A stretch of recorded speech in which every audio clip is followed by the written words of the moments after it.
So we're cutting each biscuit up into 4 pieces, nice and quickly.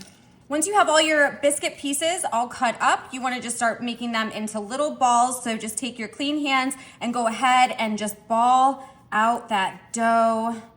This is going to be delicious. So we have all of our biscuit dough here all balled up. Now we're gonna directly come over here to our boiling water, and right away I'm gonna take some baking soda.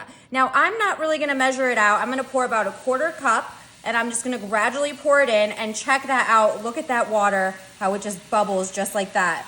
Science is so cool, isn't it, huh? So you need about 1/4 cup of baking soda. You don't have to be too crazy about it. It'll be fine. You don't have to, get all nuts and stuff like that.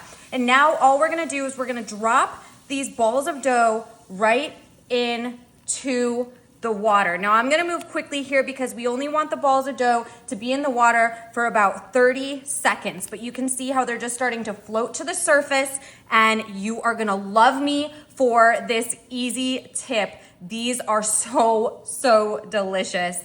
I can't wait to show you where we're going with this. Now we're just gonna come in and very carefully, we're gonna start to fish out these pieces of dough, and we're gonna place them right onto our baking sheet.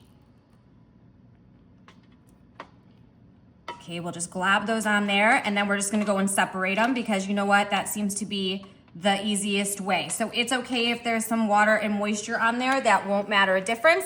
Just go through now and quickly take all of that dough out and just line it up on your baking sheet. So we have all of our dough down there. We're gonna grab some melted butter, and we're just gonna start to butter right on top of these delicious little balls of dough, you guys. I'm not gonna be stingy about it. I'm gonna just see the butter as it's dripping down each piece of dough. Now, you know what? There is nothing that I love better than a hot pretzel. I am definitely one of those people that goes to the mall or goes to whatever outdoor shopping area, and I can't not get a hot pretzel, right? So we're throwing together some little hot pretzel bites, and these things are off the chain amazing. I cannot believe how good they are. I swear, they remind me of just that mall pretzel that is so good. And by the way, which one's your favorite? I don't know. We got Annie Ann's, and I think what is it called? Wetzel's Pretzels. Wetzel's Pretzels out here. What do you guys like? Tell me all about it. Okay, these are gonna be so good. They might not look like much now, but wait until you see what they turn out like. Amazing. I'm gonna pop them in the oven at 350 for about 11 minutes and stick around because they're gonna be so tasty. You're definitely gonna have to try. So our pretzel bites are almost done, and I'm gonna make my favorite frosting. So I'm gonna use 1 cup of powdered sugar and add about 2 tablespoons of water. You just need a little smidgen of water, and you're just gonna go ahead and give that a stir and watch that powdered sugar transform. Oh, I love doing this. It's so easy, and normally I have all these 2 little things sitting around the house, a little bit of water and a little bit of powdered sugar. Our pretzel bites are almost done, and they look absolutely fantastic. Look at how the dough gets golden brown, and just, I don't know how they end up being just like pretzels. I don't know, the hot pretzels, I don't know. Anyways, I'm gonna come in here with some cinnamon sugar. So I'm doing a sweet version here. So while they're still a little bit warm, I'm just gonna drizzle some cinnamon sugar right on top.